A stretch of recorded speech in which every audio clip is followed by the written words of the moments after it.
Welcome to Whiskey Cast, cask strength conversation featuring news and interviews from the world of whiskey. I'm Mark Gillespie. This is episode number 934 for March 16th, 2022, featuring our happy hour live webcast from the other night. Longtime whiskey writer Fred Minnick was my guest for the hour, and as you'll probably guess from listening to our conversation, we've shared a dram or two over the years. Thanks as always to our presenting sponsors of Whiskey Cast, Redbreast and Dewar's, for making our live shows possible each week. We also appreciate our segment sponsors on each week's Whiskey Cast podcast, Scarabaeus, Writer's Tears, The Dalmore, Catoctin Creek, Sagamore Spirit, and Mortlock for their support. Want to bring in our guest right now, my buddy Fred Minnick. How you doing, brother? Hey, Mark. It's good to see you. Good to hear from you. How you doing? Doing great. It's been too long since we've had a chance to sit down together. I agree. Having two young ones, you were so kind last time we hung out. I got to bring my kids along, and, that was when they were still respectful and minded themselves at the table. Those days are gone. Well, they're how old are Julian and Oscar now? Julian is 3, and he's in the 1% for size and for weight and height, and so he looks like he's 5. And Oscar is 8, and I mean, when we wrestle and that kid punches you, I mean, I'll have a bruise for a week. So that's what I got, going on. In addition to all the whiskey stuff, I was listening to you talking about Castle and Key. I remember I snuck on because you remember before Castle and Key bought it, there was this company that owned them, and they would pick apart pieces and they would sell them for people to build stuff. This is like 2010. I snuck on there and took a bunch of pictures, and it looked like scenes out of a war zone. There was like just collapsed brick everywhere. There were dehydrated barrels with like brush decaying on them. There was like, I don't know what it is about raccoons, but raccoons in Kentucky, they find it in an abandoned building, and they're like, "Hey, it's pee time!" And so they would all go in these they would go in the warehouse, and all these raccoons would pee. And raccoon pee is so stinky. Ugh. The guys were telling me that when they opened up the castle for the first time, they literally had to take the boards off the windows and take some of the bricks out to let the raccoons get out before they could even get in there to see what they'd gotten themselves into. I mean, they probably had like 12 generations of raccoons in there. You probably had like a raccoon mafia going on. That and the Copperhead Mafia, too. Ooh. Yeah, they had a boatload of Copperheads. Yeah, because they're right there on that river, too. Like, you just, Copperheads, man, you get bit by them in the wrong time, and they'll kill you. Oh, yeah. But now they've got lush green landscaping all over the place. The flowers will be coming out soon with the spring coming. From what I hear, they got a couple of herons and some birds that have now made the river area home. And nice. They've got the koi back in the ponds and everything. And it is just stunning to see what they've done with that place. I share your thoughts about going out there 10 years ago. I was out there literally 10 years ago this week, snuck onto the site to take some pictures too. Did you get caught? I did not get caught. You got lucky. In fact, yeah, I was good. And then I later did like an official tour with the guy who was keeping the grounds. And it was because I had an interest in the Revolutionary War soldier who was buried across the street. And the guy was like, this is the main reason, I try to keep this. And I was like, that little interest was just like, I don't care. I'll let you in. Let's go. Come on. So yeah, he caught me, and I had to go pay my respects at the gravesite before he would let me leave without a ticket. Yeah, and he probably had also probably considered shooting you. No, before he probably was packing a little bit. No, actually, I was back on the street on the road by the time he caught me. Okay. But he Well, asked that's me, good. "Did you go on the property?" And I admitted, "Yes, sir, I did," Yeah. because he was in uniform. Yeah. Yeah. I gotta say, I mean, like, I remember, like, I was like, teenagers were totally going there and like doing teenager stuff. I'm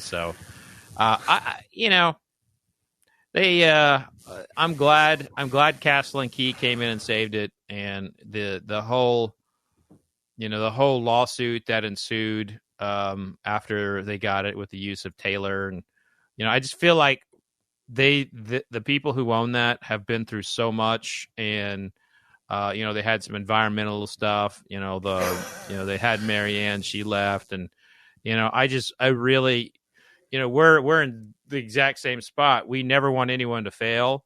We always want people's whiskey to be good. And if it's not good, we say so. But sometimes there are people that you really root for.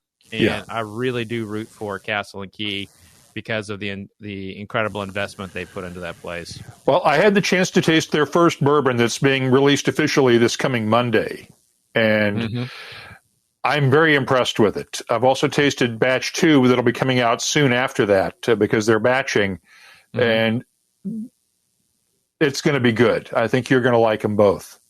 Well, I remember tasting out of the barrel with Marianne, and when the bourbon was like 2 years old. And it was far tastier than most 2-year-old bourbon. And then I tasted again probably a year ago out of the barrel, and I was like, this stuff is amazing. But the problem with Castle and Key is, like, if you're going in and tasting barrels, they do so much contract aging for people. Like, I don't know whose is whose. And so, like, there's Penelope in there. There's even been some barrel in there. I mean, there's been whiskey from so many different people in there. We are getting you're going to love this, being a photographer as well. Kentucky Spirits was in there 20 years ago with a black and white 4x5 large format camera, and didn't get caught. How you never get caught with one of those big monstrosities is amazing. Yeah, that's like one step away from, like, having to put your it's got the hood. It's that one would have the hood. Yeah. Yeah, that's a big-ass camera. And he never got caught. Now, we are getting a certain amount of grief for you. Let's see here. Crump the Caskhole. This is not Fred. No ascot equals fake Fred. That's true. I am known for wearing the ascot, but I don't wear it all the time. I have many ascots, obviously, but, sometimes I'm just in a hoodie and or just like in workout clothes. But today was a weird day, so I was just kind of like in comfy mood all day. So what's in your glass tonight? I was looking around the room of something that, because we're talking about happy hour, and so this is an area where I want to enjoy it, versus like, break it down like critically. And that's sometimes difficult for me. But there's a couple products that I just like drinking. Like I really, really enjoy, the Ingram River Aged. This is 105 proof. I love the way it tastes. I love the way, the mouthfeel is and the finish.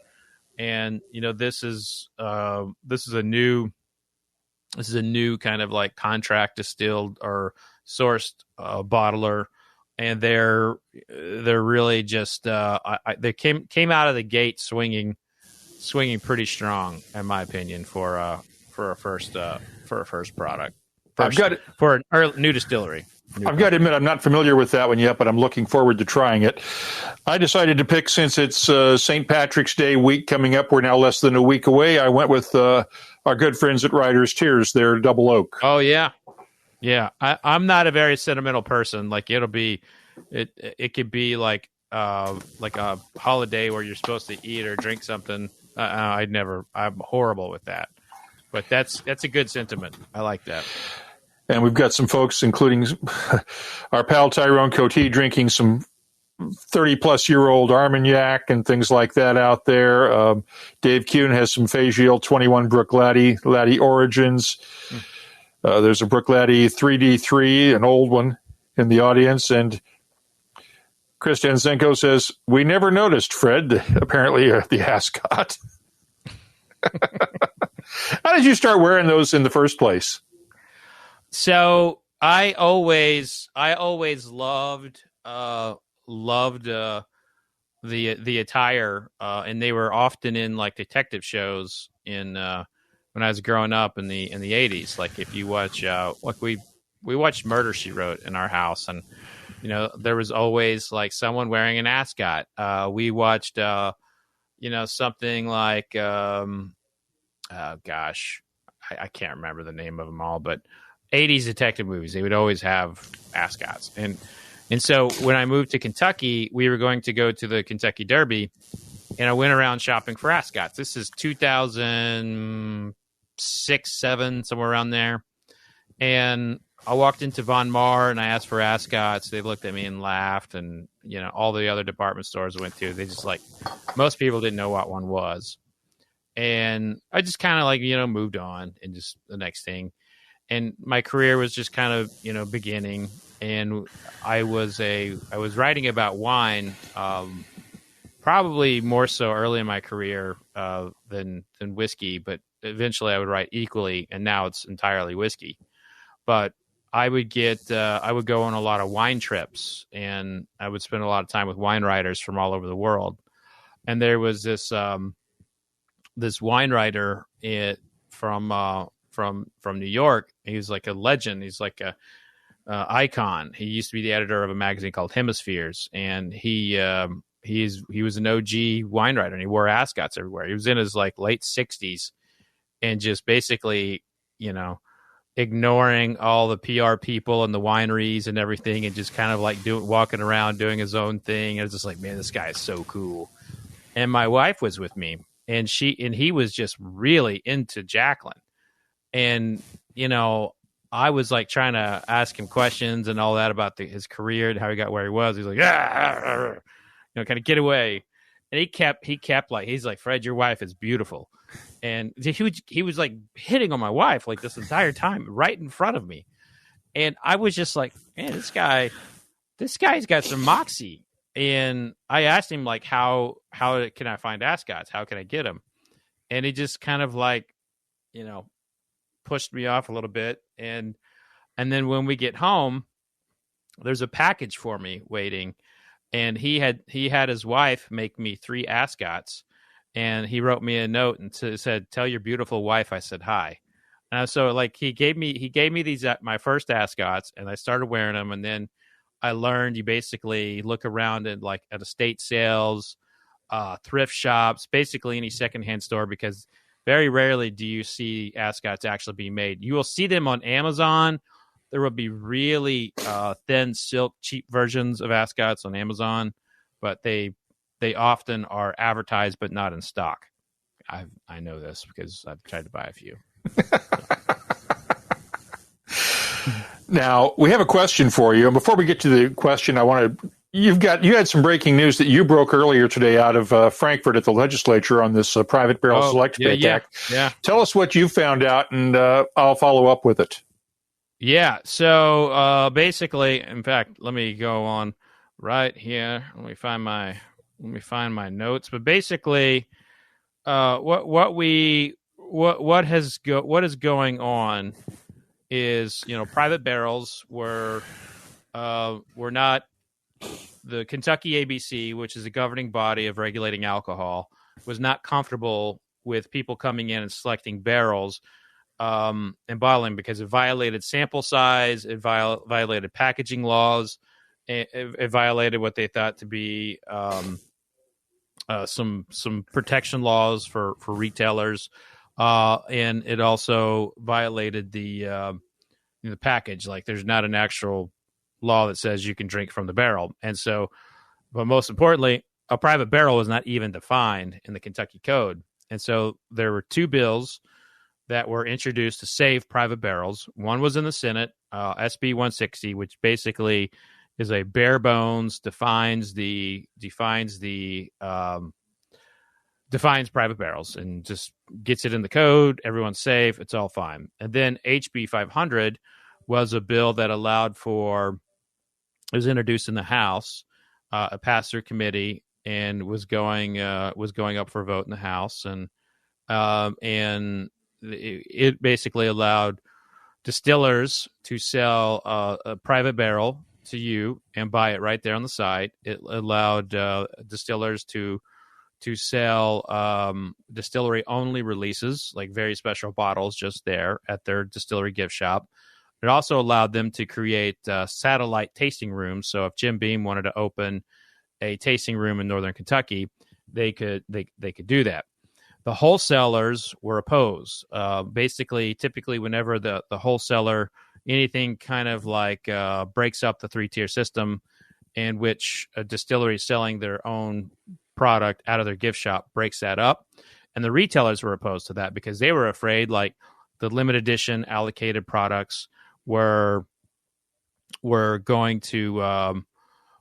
basically going to take away from their allocation. And it just it passed the House, and there was it passed the House 75-17, and there were some compromises made with the wholesalers and retailers. So now they're all on board. Basically, there's some limitations on what they allow. So let me go through some notes here. I know one of them, I saw the news release too while you're going through your notes, was that distilleries can sell 30% of their total private barrel allocation directly without having to go through the three-tier system. You mentioned the part about distillery exclusive bottlings, and this clarifies a bunch of the other language too that people had sort of been operating with, and the ABC had been essentially looking the other way for a while.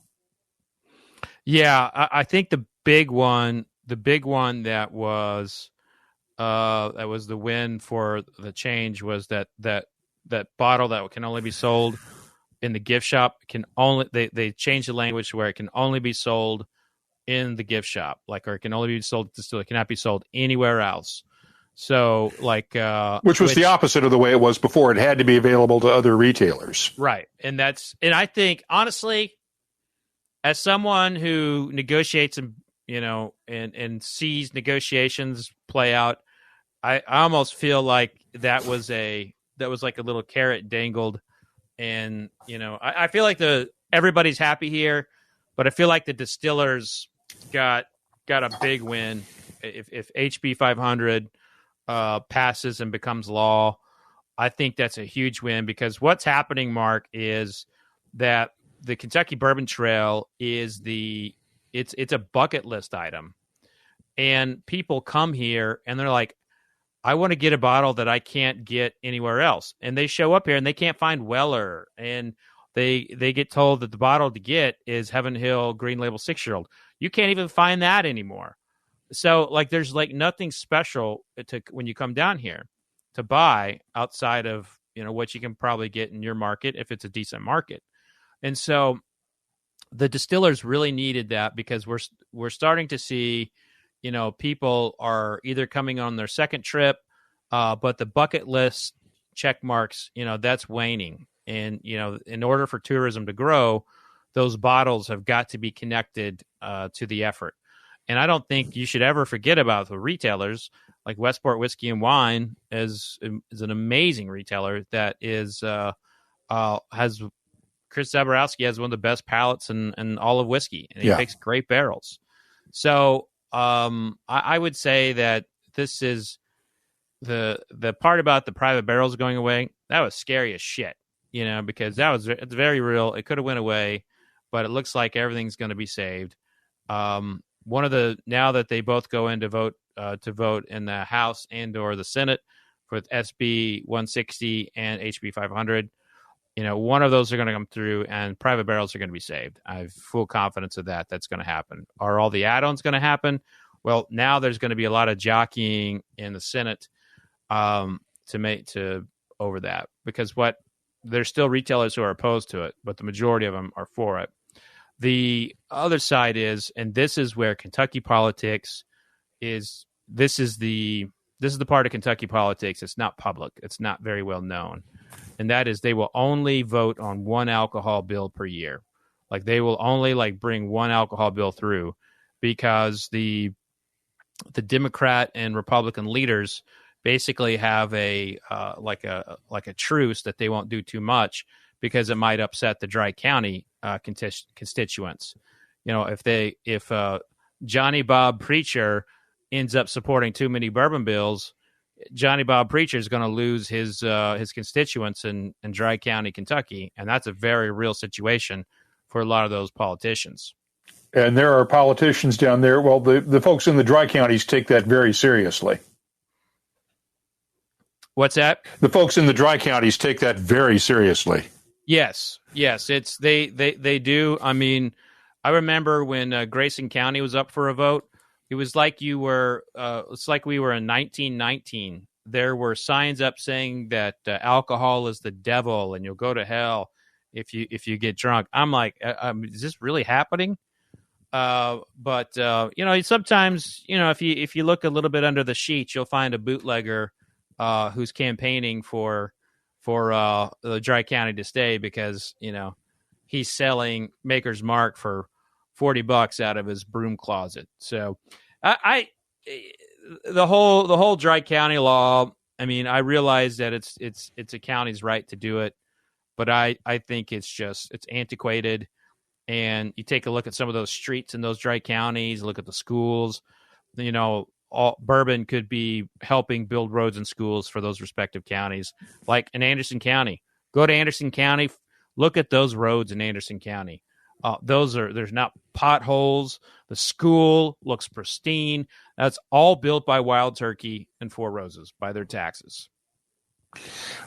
While we're talking about the retail side, Tyrone Coty up in Nova Scotia has a question. What's the deal with certain retailers in the U.S. and crazy markups on these special releases? I see so many complaints from U.S.-based people. Yeah, that's the $1,000 bottle of Van Winkle 10-year-old. Yep. Yeah, so there's a couple of things to this. One, it's the supply of law of supply and demand. It's that, right? It's a little bit of that, but also there's nothing that a distiller can do to tell that retailer to change their pricing. And this goes back to price fixing schemes in the 1940s and 50s. And ironically, Pappy Van Winkle was the guy that was challenging price fixing in the Senate. So there's testimony from Pappy Van Winkle countering the growth of price fixing by the larger distillers. So there's actions that they can take, maybe the distributor cuts off an allocation or something if they're not happy. But at the end of the day, these retailers are within their rights to do that, and the only way that it can stop is if people stop paying for it. But every time, every week, I get emails from people. I want a $400 bourbon. I want a $200 bourbon, and it's ridiculous that people think you have to spend big money to do it, and a lot of that could be solved on some of these allocated products if the SRP better reflected the demand. And I don't think I realize that companies like Sazerac have a dream of a person being able to find and buy a bottle of Pappy 23 for $3.29 or whatever the SRP is, but it's just not realistic. The actual value of Pappy 23 is $2,000 to $5,000, depending on what vintage it is. And that's what the secondary market has shown. And they have spent so much time, trying to take down the secondary market when that was real-time data of what the demand was. And once the secondary market went away, where there was it took care of itself, you started seeing more fakes enter circulation and less educated buyers getting swindled. So there's a lot of issues here to unfold, and it's hard to just answer it. I know someone from Nova Scotia is looking at this probably with some popcorn and saying like, ha, ha, ha. But then again, he's sitting up there in a province that has a provincial liquor control board running what he can and can't buy locally and setting the price tag on it too. So the other thing is like it varies by state because of taxes. Like the state of Washington has a tax of I think their tax on spirits is like 35%. So I mean, and Kentucky has a tax on wholesale cases as well. So there's like all kinds of crazy taxes that end up, changing the price in the store. Dave Kuhn wants to know, would raising the wholesale price on these bottles prevent shops from hoarding them and jacking up the price? It might, but it'll just raise prices for everything else because they're still going to make their profit margin. Yeah, that's the distillers set the SRP. The distributors typically will pay. Well, when they buy a product, they typically buy half of the SRP, and then mark it up 15, 20% to the retailer. So the retailer's margin is 20% typically, or 20, 30%.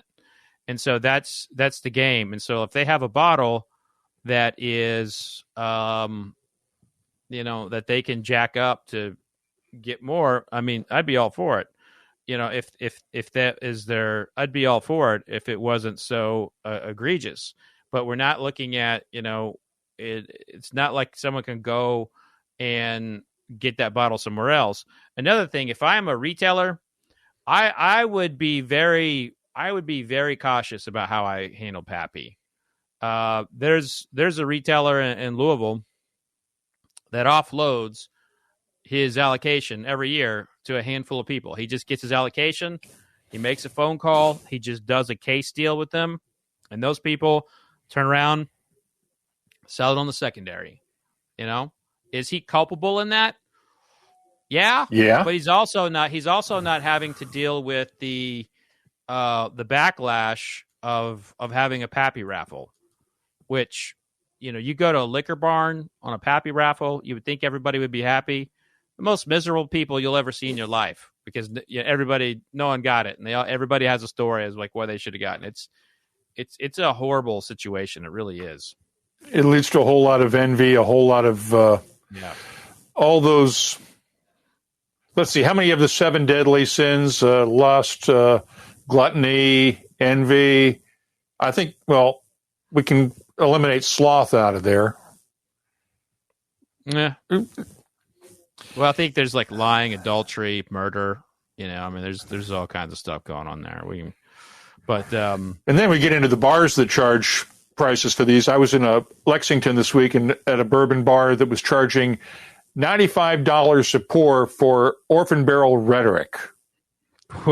I'm going. Oh yeah, I'm going to pay that. But that was the Orphan Barrel was lost at sea, and this store they found it at sea and they bottled it, and so it just made it all the more valuable, right?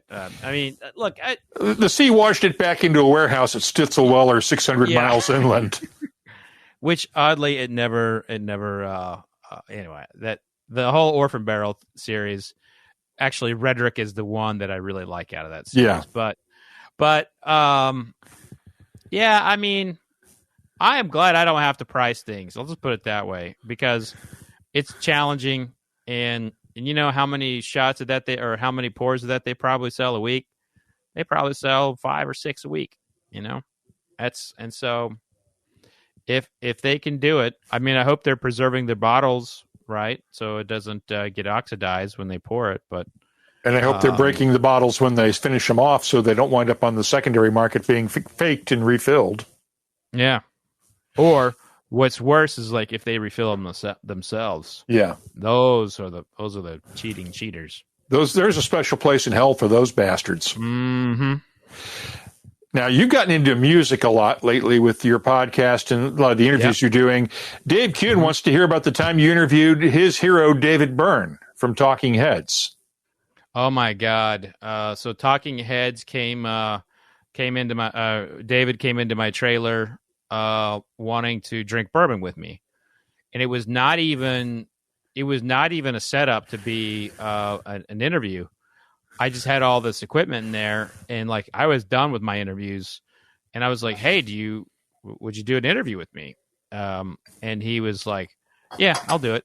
And so we mic'd him up, we sat down, and we just started talking about the most random shit. Like I remember talking about horses, and then it was like, "Okay, I'm done."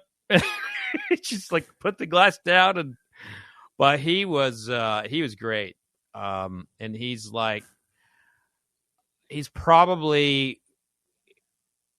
very cerebral. He's exactly as weird as you would expect him to be in person. But I'll say this: I mean, he tasted like somebody who tastes for a living, and that was very early in my celebrity interviews, and that was probably the most at ease I'd felt with someone at that point, because he was so it was just like comforting dude just wanting to talk, but definitely weird, which I live in the weird. So he and I, really hit it off. Alan C. points out that on the video from that interview, it seems like David Byrne almost never made eye contact with you the whole time. That sounds about right. Yeah. Yeah, he kept going all over the place and kept looking at the bottles, and the one thing about David Byrne is like almost everybody who ever interviews him is told not to bring up the talking heads, and he won't talk about them, and so like that took off like a big chunk of my what I could talk to him about, and I had no prep for him, and so it was just weird, random, conversation. And the one thing, the way he responded to things, he would say, "Oh boy," and that was like I hadn't heard anyone like go, "Oh boy," like that since like a 1960s sitcom. I mean, he just had this like just the way his diction and his style of talking was very interesting to me. With these other musicians, how well do they understand bourbon when they come into the room with you? Very, very rarely do I get someone who is at a high level. Derek Trucks was right there, and I think Derek is one of the top 5 living guitarists right now. He could break it down. He knew whiskey. He had a guy in Lexington that bought his whiskey. Let's see. Most of the time, after learning the process a little bit, they're really, really into it. But so Derek Trucks, Scott Ian of Anthrax, he really knows his bourbon, and like he didn't really apply a lot of tasting techniques to it, but he savored it like he was a real slow drinker. And so Scott Ian of Anthrax probably up there. And then the Brad, who is Jizmac and Gwar, super, super geeky, knowledgeable whiskey guy. So, there's a lot of people like that, but most of the time they are curious and want to learn. And my hope is that, the next time they go out, they're buying bourbon and using their influence for people to enjoy whiskey instead of, vodka. So, as we all know, vodka sucks. By God. It's fun watching you do these interviews because the guys come in and they're used to being fanboyed all the time, but they come in and they're fanboying you. Yeah, that's often the case, and it can be weird. Like Terry Bradshaw, having Terry Bradshaw on, he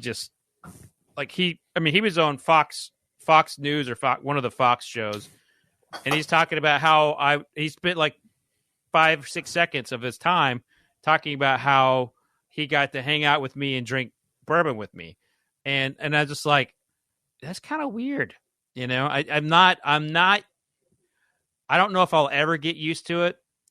It's cool. I mean, I've had, Peyton Manning's gone around like saying like I'm a really intense whiskey guy, which, that was to get Peyton. Peyton had to have like a certain amount of like prep time before he would talk to me. And he was, he came and he tried to start talking. He was talking whiskey a little bit, and he did all right. But like most of them are just wanting to learn. What's happening a lot though, I get confirmations for bookings, and then people are like, oh well, he's sober now, or she's taking a cleanse, or they're taking a break from drinking, and so I'm having to switch up to coffee here and there, but which is inevitable. But like, I mean, I've had musicians who would who sipped with me, and then they went off and got like batshit drunk, and so then they blame me. So of course they're going to blame the media guy every time. Yeah. I bust on you a little bit occasionally because you have people now. I don't have people. You have people, including an agent that was responsible, from what I understand. You had a role in helping ZZ Top and Balcones get together on Tres Hombres. I want to hear your side of this. Yeah, so ZZ Top and I have the same management company, Shelter Music, which also represents Tool, Fleetwood Mac, ZZ, of course, and I am I'm their whiskey guy, and they reached out to me, and ZZ Top did, and asked me like, hey, do you know any Texas whiskey brands that would be interested in doing a whiskey with us? And I obviously that I know everybody, and I'm just like, yeah, I know. I think Balcones would be perfect for this. So I was like texting with Jared, saying, hey, would you like to do a whiskey with a band? And he was like, yeah. And by the way, I don't make any money off of this. I don't charge. I mean, this is what I do. Like I like helping friends. Yeah. And I put stuff out there, and but I didn't make anything off of that. I probably why I'm not the best at business, but I don't take advantage of stuff like that. And I made the introduction, and then voila, it happened. I've helped a few other friends out like that, but yeah, I mean, I have a lot of access to the music world and celebrities in general. And now you have all of these, everybody wanting to get into whiskey or some type of spirit. And they will often call me and ask if like this whiskey company's legit or whatever. And sometimes they'll ask for my help, but for the most part, it's just me making an introduction here and there. But yeah, that's how ZZ came together. And as Dave Kuhn points out, Peyton Manning calling someone intense is the pot calling the kettle black. Yeah. Well, I think it might have been because at the very end of the interview, I said that they were too expensive, and his Sweetens Cove stuff. Yeah, I was like, look, you're selling. You basically have created a whiskey for people on the suites. You need a whiskey that the general admission folks can afford, and it's like, this is too expensive for what it is. And I'm a lot like you, that I can't keep my mouth shut if I'm thinking something. Mm-hmm. So that's kind of how that went down. Got to pour a little bit more of the Writer's Tears Double Oak here. Question for you from Dave Kuhn as well. Speaking of tourism, what in your opinion is the best bourbon distillery tour or experience in Kentucky in terms of value, information, or uniqueness? Well, what has happened in the last 5 years, they've all kind of like gone away from like the original authentic feel of a bourbon tour, in my opinion. They're all literally scripted now. and they're all like trying to weave in the history of bourbon and weave in the importance of their respective distillery. And I get a little concerned about that, and I'm reminded of Dominic Roskow's quote a long time ago in an interview where he said that, whiskey writing is just helping PR, because whether you like it or not, I'm paraphrasing here, but he's like, whether you like something or not, everyone's going to go buy and find out, and that's PR for them. And so even if you're a critic, you're still helping the brands, even if you don't intend to. And I feel like the pendulum has shifted from objective, independent knowledge being introduced to the public from the likes of unbiased magazines and blogs and so forth, to the brands who have massive social media followings and have hundreds of thousands of people coming to their distillery every year. It has shifted to them, and they own the narrative. The distilleries own the narrative of what the history of whiskey is, of what the consumer will get to learn in that experience. And with all that being said, I like distilleries that break away from their script, that you get people. And I think Buffalo Trace does a great job of being as objective as they can be without promoting themselves too much. Now, do they promo themselves? Absolutely. But I still think their tour is rock solid. I'm a personal fan of Maker's Mark, but just know when you go on a Maker's Mark tour, you're getting a big dose of everything Maker's Mark everywhere you turn. And sometimes that strikes people the wrong way. On the smaller ones, I love Evan Williams, like downtown. In Lexington, I'm a big fan of Town Branch. I think you get a little bit more perspective of beer. In Lawrenceburg, Wild Turkey's visitor center is out of operation right now, but I think you get a lot of science discovery at Four Roses. And then speaking of science, in Danville, Wilderness Trail. And I realized I didn't really answer the question, but I said a little something for everything. But. And Buffalo Trace, if you can get Freddie Johnson on the tour, that's what you want, as some of our viewers have pointed out. Yeah, absolutely. I mean, Freddie is just a fountain of information, and he'll tell it to you straight. Oh, absolutely. And there's also, there's another tour guide there named Fred. I mean, you see a theme there. They're great tour guides, are Fred or Freddie. But he gives a very good tour as well. And one of the things that separates them is like how they will all show you the horsehair in the brick, and like that's just that's a story of architectural history. I love that when they do that. So, but I will admit I don't go on tours as much as I used to because because for a lot of reasons. But I can't count how many distillery tours I've been on. But yeah, I would rather go out and find something in the middle of nowhere in Idaho or Colorado than that's something that's found. I'm really into that right now, like finding the hidden gems out there that will probably break in the next 5 years. Oh, I agree with that completely.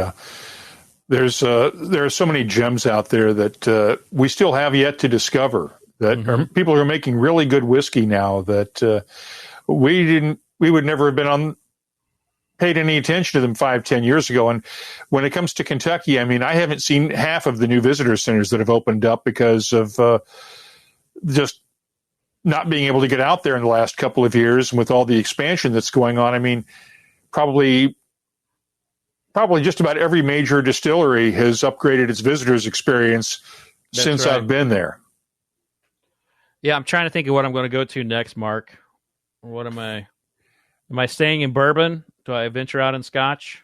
Yeah, let's stay on Scotch. What's your favorite? The question we had from Graham Fraser: if you drink something that's not bourbon, what would it be? Do you have a favorite Scotch?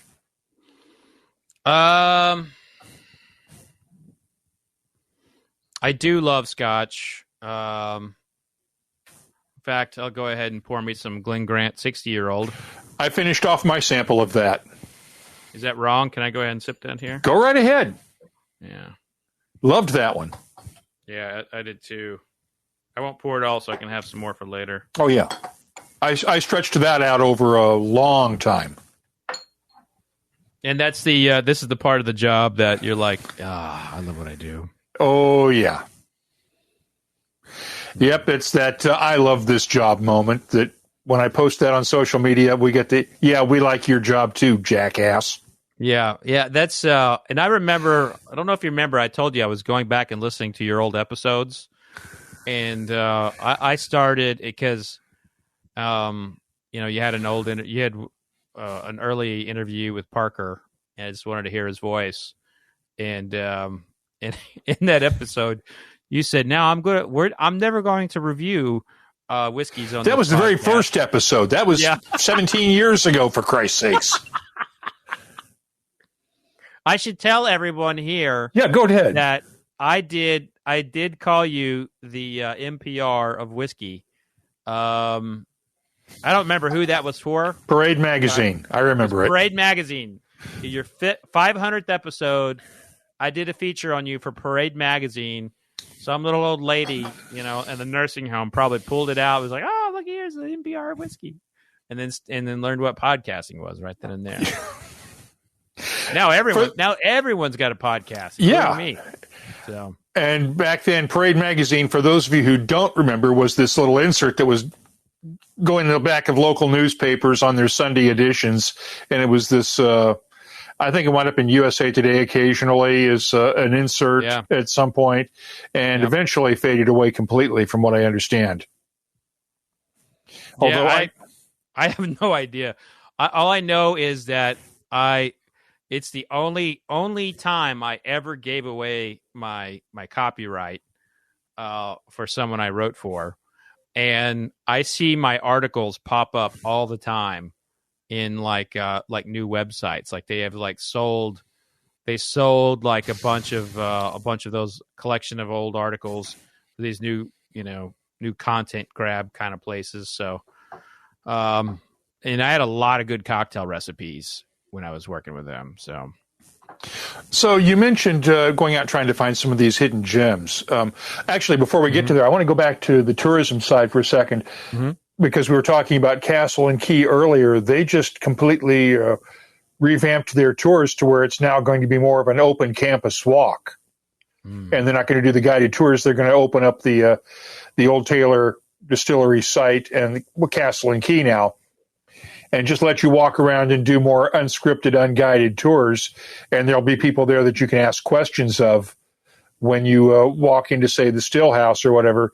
There'll be people there to answer your questions and help you with stuff, but they're going to let people do more exploring around the property. Well, I think that's probably all well and good till they find a couple in the warehouse, stripped down naked on a barrel or something. That's a sort of thing like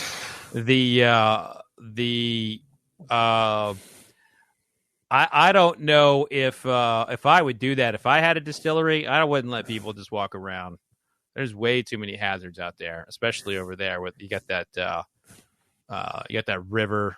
Yeah, I mean, I feel that's almost their what's the person called that does risk assessment? The risk assessment officer of Brown-Forman would never let that happen. Well, Castle and Key barely has an HR person, let alone a risk assessment manager. Fair. But I mean, it's a beautiful campus, and as long as people behave, that's a win. And Aaron Krause points out that apparently Parade still comes with the LA Times and the SoCal News Group newspapers. So Parade is still out there. Well, I didn't think it was still out there either. You have to pitch them on something. No, screw that. They'll want my copyright. And by the way, I have to tell you, though, because as Ricker points out, your infamous vodka sucks quote, Cass and Key actually has a pretty good tasting vodka that I tasted the other day. Oh, as vodkas go. Yeah. I mean, if I didn't have any whiskey around and somebody offered me that, I wouldn't turn it down. Yeah, so So my whole prerogative on vodka has nothing to do with the actual product. It's the business of vodka in the past. I mean, vodka didn't have a federal definition until 1958.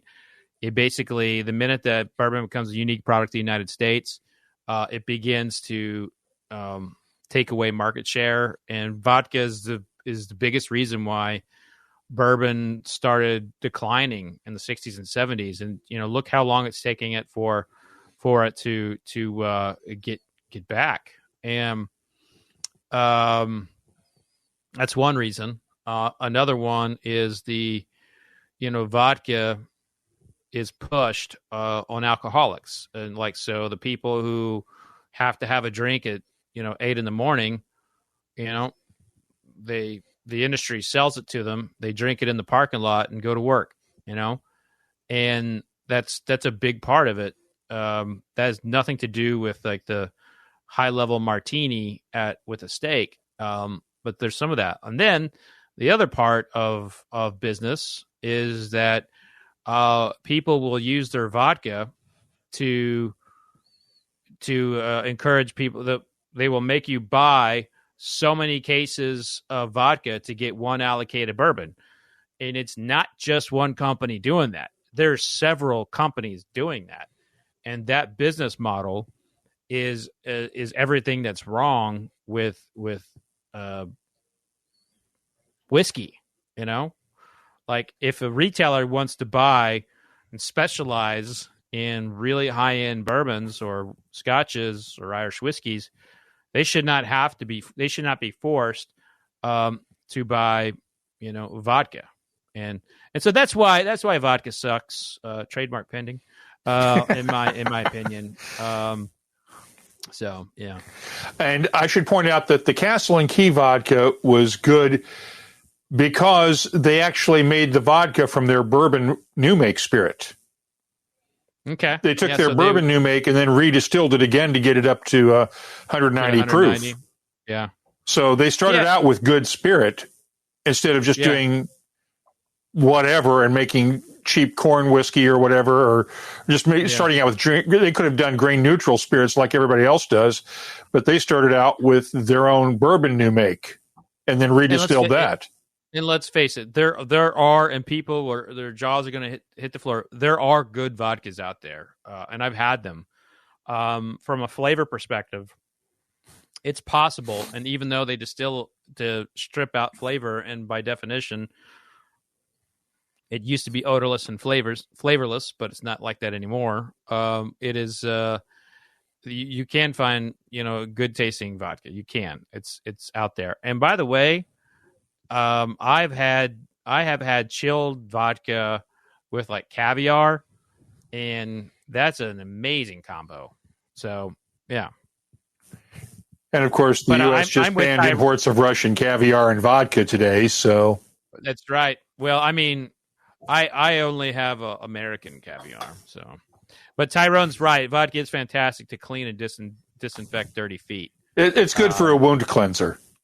I have a bottle in my bathroom for cleaning the toilet. So let me get back to that question I had before. What new distilleries are you seeing out around the country that impress you? Well, I'm a big fan of the farmer distillers, like Frey Ranch, Whiskey Acres, Corbin out of California. And I'm a big fan of them before you ever even see the distillery. You can have a nice facility. I don't mean jack shit if your whiskey's no good. Your whiskey's gotta deliver. And that is the piece to the puzzle that you cannot, no celebrity will be able to change it. No amount of marketing dollars will ever be able to, save it. But if your whiskey's no good, your whiskey's no good. And everyone knows about Wilderness Trail and New Riff by now in the whiskey community. But what they have done in less than a decade should not be undervalued. It's amazing what those two distilleries have done. And I think that you've seen it applied well. I'm looking at what's happening in Texas with Iron Root. I've been to Iron Root. They're doing amazing stuff. They're putting out some of the best cask strength product in the country. You go to Colorado, and you've got a lot of good blenders in Colorado. Yeah, but you also have good distillers, and so it's just exciting to see what's happening in states all across this country, and where you see support systems from the distilleries, you see distilleries thriving. That's why Texas is doing well. That's why Colorado is doing well. It's because they support one another. In parts where they kind of fight, you don't see as much success. And you can't have good blenders without good distillers. You can't. You get that. It's that old garbage in, garbage out thing. Right. Absolutely right. Well, I think we have pretty much killed an hour for everybody that you're never going to get back. As usual. I apologize for boring your lives this past hour, but by God, Mark and I needed to catch up. Oh, yeah. We needed to catch up. It's been far too long, my friend. Fred Minnick, thank you for doing this. Tell everybody where they can listen to the podcast and get your webcasts and stuff. Yeah, so I have two podcasts. The Fred Minnick Show is part of the Podcast One network. You can head on over there, Apple, iTunes, or Spotify, and also Bourbon Pursuit. Those are available wherever podcasts are. And then YouTube, just out there YouTubing. So I'll have to have you over on my YouTube sometime. Let's do it. I'll have to do that. That's our Happy Hour Live webcast from the other night, March 11th, 2022, with whiskey writer Fred Minnick. You can watch our live webcasts every Friday night at 5 p.m. New York time. And for the next couple of weeks or so, mind the time change. Look for us at 2100 GMT during the summer on the WhiskeyCast YouTube channel, our Facebook page, Twitter, and Twitch. If you have comments on this or any of our podcasts, we'd love to hear from you. You can always find us on Twitter, Instagram, and Facebook at WhiskeyCast, or just email us. The address, comments@whiskeycast.com. Once again, thanks to Dewar's and Redbreast, our presenting sponsors, along with the segment sponsors on our flagship WhiskeyCast podcast each week, Scarabaeus, Writer's Tears, the Delmore, Catoctin Creek, Sagamore Spirit, and Mortlock. WhiskeyCast is a production of Cask Strength Media, copyright 2022, and comes to you from the charming, yet regrettably dry town of Haddonfield, New Jersey. I'm Mark Gillespie, reminding you that when you drink, please drink responsibly. Thanks for listening.